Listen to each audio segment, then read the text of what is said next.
Montréal pue. Et ça pue partout. Partout, là, dans tous les quartiers. J'entends déjà les gens rire dans leur voiture. Tout le reste n'est que fumisterie. Donc, on veut un monde qui sent l'eau de Javel. Un monde blanc, blanc, blanc, blanc, blanc, sans défaut. Rémi Villemure. Un monde blanc, blanc, blanc, blanc, blanc, sans défaut. Coudonc, j'ai quasiment envie d'utiliser ton introduction pour introduire le thème. Il y a une publicité qui a été produite, réalisée et acheminée pour distribution à nos pauvres yeux qui incarnent, qui essaient de nous vendre des meubles. Oui, si tout va bien. Oui. Une publicité qu'on ne verra pas. Donc, on l'a vu. À Radio-Canada. Je l'ai vu, oui. On peut la voir. On peut la voir, mais on ne la verra pas à Radio-Canada, y compris le soir du bye-bye. Hein. Je rappelle aux gens que c'est demain. Le bye-bye, je le rappelle aussi, c'est l'événement... idéal pour l'irrévérence, le festival. Mais c'est le festival de l'irrévérence. Là, on dépasse les limites, on déconne, on suscite la controverse idéalement. Et pourtant, Radio-Canada ne diffusera pas cette publicité dans laquelle on voit Guillaume le Métis-Vierge. Une publicité que pour les gens qui nous regardent ont à l'écran là, comme ça. C'est une publicité dans laquelle, finalement, parce que les meubles RD, eux, leur façon de vendre leurs produits, c'est de dire, nous, on met pas d'argent dans la publicité. C'est peu cher. C'est ça. Quand vous venez en magasin, là, en fait, en entrepôt, là, c'est le prix le moins cher que vous allez payer pour votre meuble. Donc, par conséquent, pas d'argent en publicité. Et là, on fait venir, donc, finalement, Guillaume le Métis-Vierge sur fond blanc. Qui doit pas charger très cher. Là. Ben, c'est ça le concept. Mais dans les faits, il doit pas charger très cher. Ben, je pense qu'il doit rien charger. Il doit travailler moins depuis quelques mois, n'est-ce pas? Beaucoup moins. Et là, on voulait faire rire. Et là, Radio-Canada dit, nous, on a un code publicitaire, c'est comme ça qu'on se défend là, à Radio-Canada, et on ne peut pas accepter de diffuser des publicités qui pourraient mettre Radio-Canada dans l'embarras ou susciter la controverse. Donc là, c'est assez habile comme défense, parce que finalement, ce qu'on dit, c'est pas qu'on ne ferait pas de sketch avec Guillaume le Métis-Vierge le soir du bye-bye, c'est que nos publicités, ça, c'est comme pas la même chose que le contenu, ne peuvent pas provoquer la controverse. Et moi, écoute, c'est parce que c'est quand même absurde, là, un soir de bye-bye. C'est pendant le bye-bye. Finalement, tu sais, le bye-bye, on se moque de tout le monde. Tout le monde vient. Justin Trudeau va en manger une grosse là, demain. Là. Et là, je pose la question, puis ça a été... on a tergiversé, mais est-ce que c'est possible qu'il y ait un sketch qui porte sur Guillaume le Métis-Vierge dans le bye-bye? Ben, écoute, peut-être... Mettons que dans ce qui s'est passé dans l'année, il y a ça.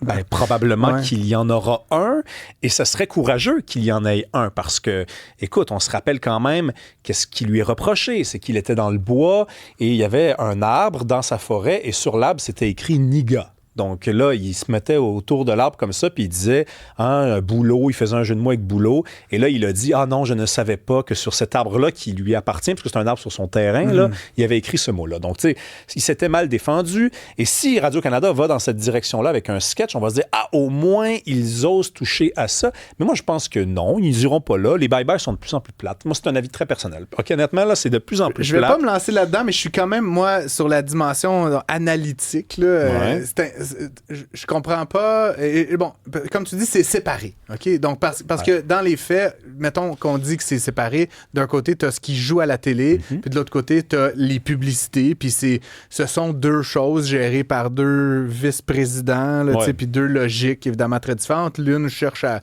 divertir et informer. Et l'autre, à vendre des meubles, puis des petits yogourts, puis des SUV, là, mettons. Et on dit donc, dans notre distribution publicitaire, on veut, selon un article XYZ là, de leur code, éviter de susciter la controverse, etc. Je suis très mal à l'aise même qu'il existe ce code. En fait, qu'il y ait un code fine, mais qu'il y ait cette ligne-là dans le code, parce qu'à la limite, moi, probablement comme toi, qui est très près du domaine publicitaire, là, je veux dire, depuis 50 ans, la publicité a façonné le Québec, là, je veux dire, de plusieurs façons, là, qu'on l'aime ou qu'on l'aime pas. Il y a eu des bonnes pubs, des pas bonnes pubs, des pop sac à vie. Je veux dire, la pub, c'est pas juste un c'est pas juste un à côté blanc, blanc, blanc, blanc, blanc, comme je le disais. Ça fait partie de la culture. Là. Je veux dire, j'inviterais un prof d'HEC, il me dirait, Christy, ce qu'on dit dans la pub, ça façonne le vivre ensemble, ça façonne les référents, qu'on qu'on exclut ça de tout. Puis à la limite, une bonne pub, c'est une pub provocatrice, non? C'est une pub irrévérencieuse, c'est une pub qui fait réfléchir. Je veux dire, de montrer une pitoune sur assis sur le capot d'un gros pick-up, m'a dire, ça me fait pas acheter des pick-up, là, tu comprends? Non. C'est déjà vu 1000 fois, ça ressemble à toutes les autres pubs, c'est sexiste. Je veux dire, à la limite, et pourtant ça, là, des gros SUV qui se promènent dans les montagnes. Là, mais Francis, c'est beaucoup plus simple que ça. C'est beaucoup plus simple que ça. Le code donc de Radio-Canada, le code publicitaire, interdirait, selon la dame qui était interrogée là, par les médias, de susciter la controverse. Mais la vraie controverse, c'est que Radio-Canada ne diffuse pas la publicité. C'est en soi une controverse. Honnêtement, c'est un peu absurde. Et en plus, la publicité, moi, j'ai lu les commentaires sur les réseaux sociaux. La grande majorité des gens trouvent ça drôle, trouvent ça habile, trouvent ça intelligent. Ils ne trouvent pas ça scandaleux que de revoir Guillaume Lemaitre-Vierge. Donc, en réalité, la pub qui sera diffusée ailleurs et ne suscitera pas de controverse, pourquoi elle n'est pas à Radio-Canada? Et à partir de... Comment on a pu déterminer qu'il y avait un potentiel de controverse alors même que la publicité était en ligne et faisait rire les gens? Donc, ça veut dire qu'on est chicken. On est très, très, très chicken. Et on est chicken un soir de bye-bye. Mais ça veut dire quelque chose. C'est grave, là. Ça veut dire qu'on n'est plus du tout capable d'imaginer faire quelque chose qui dépasse un petit peu la ligne parce qu'il y a un potentiel de controverse. Mais le propre du bye-bye, c'est de se marrer, c'est de s'amuser et c'est d'aller un petit peu trop loin parce que c'est ça aussi le temps des fêtes. Honnêtement, là, c'est l'excès. Un petit peu d'excès, c'est bon pour la santé.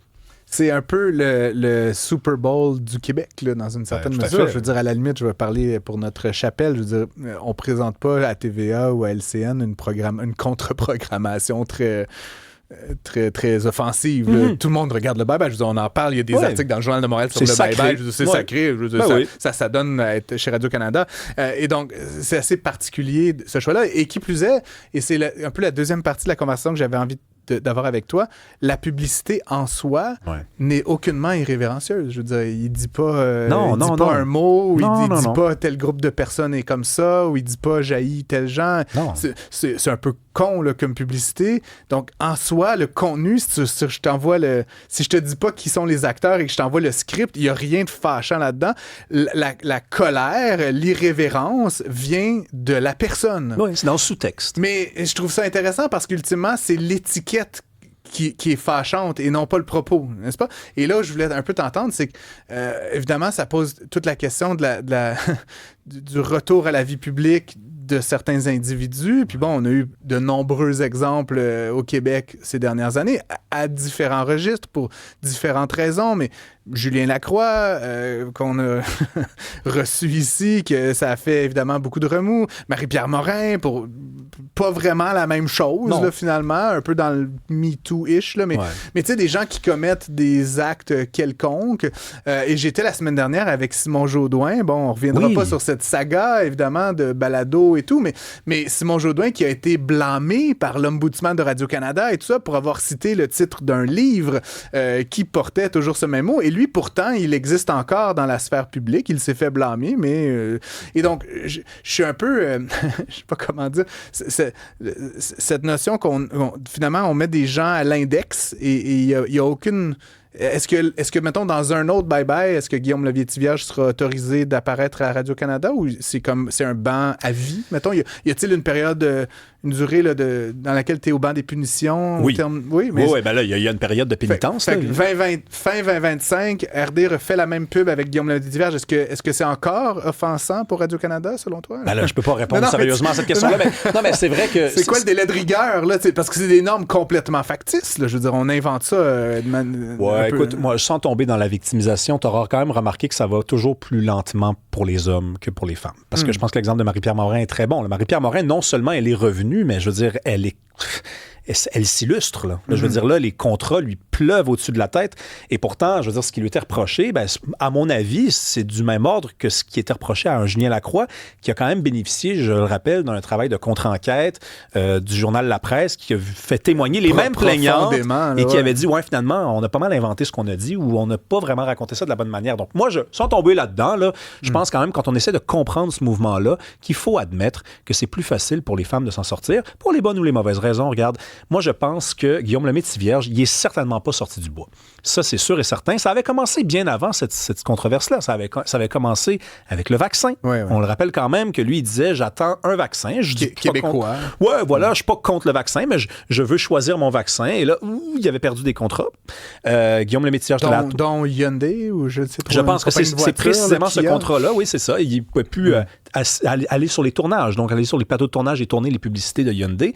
Donc, lui, je pense que quand même, il nous a préparé tout un cocktail là, de controverses. Donc, ça va prendre un moment. Ouais. Mais encore une fois, écoutez, là, les gens, je pense qu'ils sont passés à autre chose. C'est ça aussi, des fois, qui fait chier le monde, en fait, Francis. C'est qu'il y a l'institution, par exemple Radio-Canada, qui, elle, a certains critères, certains codes, un code publicitaire là, qu'on découvre cette semaine, hein, qu'on évoque comme ça, et il y a les gens. Et les gens, pour de vrai, ils sont passés à autre chose. Je pense que les gens, ça leur dérangerait pas, pour la grande majorité, que de revoir Guillaume Lemaitre-Vierge dans une publicité. Je suis pas en train de te dire à la télévision, à chanteur masqué, là. Dans une publicité. Je pense qu'ils seraient prêts à ça. Ils l'ont exprimé cette semaine. Mais on a quand même une institution qui se range derrière des codes comme ça, un petit peu hautains. Qui se réfugie derrière des vraiment, codes. vraiment. Puis, parce que, je veux dire, je terminerai là-dessus, mais je veux dire, le rôle de Radio-Canada, mais de n'importe quel média, n'est-ce pas justement de susciter la réflexion, là? Je veux dire, de nous mettre au milieu, devant nos yeux, dans nos oreilles, des choses qui nous obligent à réfléchir. Mais tu dis le bye-bye, mais je veux dire, j'aurais envie de dire tout le monde en parle, là, tu comprends? Je veux dire, ben oui, là, tu viens d'ouvrir toute une boîte juste avant que je m'en aille. Là. Je te laisse t'y engouffrer 1 minute et quart, mais je veux dire, n'y a-t-il pas un devoir d'irrévérence à quelque part? Là, un devoir de provoquer et pas juste d'être plus blanc que blanc, puis là, plein de gens qui disent « Ah, moi, j'ai fait un film. Ah bon, toi, t'as écrit un poème. Ah bon, moi, j'ai sauvé un enfant de la noyade. » Puis là, tout le monde est heureux, tout le monde est content. Puis il y en a un qui fait des petites cartes irrévérencieuses, puis on le fout dehors. Mais Francis, le risque, l'irrévérence, c'est risqué. Hein, je t'apprends rien. Et c'est pour ça que c'est à la chaîne d'État de faire ça. Parce que la chaîne d'État bénéficie de financement public et aussi de financement privé avec les publicités. Donc, elle est blindée. C'est à elle de faire ça. C'est pas aux chaînes privées qui naviguent comme ça en eau trouble 100% du temps, 12 mois par année. Et pourtant, Radio-Canada nous dit, nous, finalement, on ne touche plus à ça. Tout le monde en parle, il est devenu une messe et il n'y a plus de publicité comme ça, irrévérencieuse. Le soir du bye-bye, j'arrête pas de fesser sur ce clou-là, mais honnêtement, c'est ça que les gens doivent retenir. Le soir du bye-bye, il aurait fallu prendre le petit verre de trop cette soirée-là et ça s'annonce pas bien. Moi, je vais le regarder le premier en me réveillant de mon 31. Olé, olé. Puis je suis pas mal certain, puis j'en vois pas ça dans l'air, j'aimerais mieux avoir tort, mais je suis pas mal certain que ça va être plate à mourir. Rémi Villemur, je ne partage pas ton cynisme, mais ton irrévérence, assurément. Merci d'avoir été avec nous. On se retrouve demain, même place, même heure.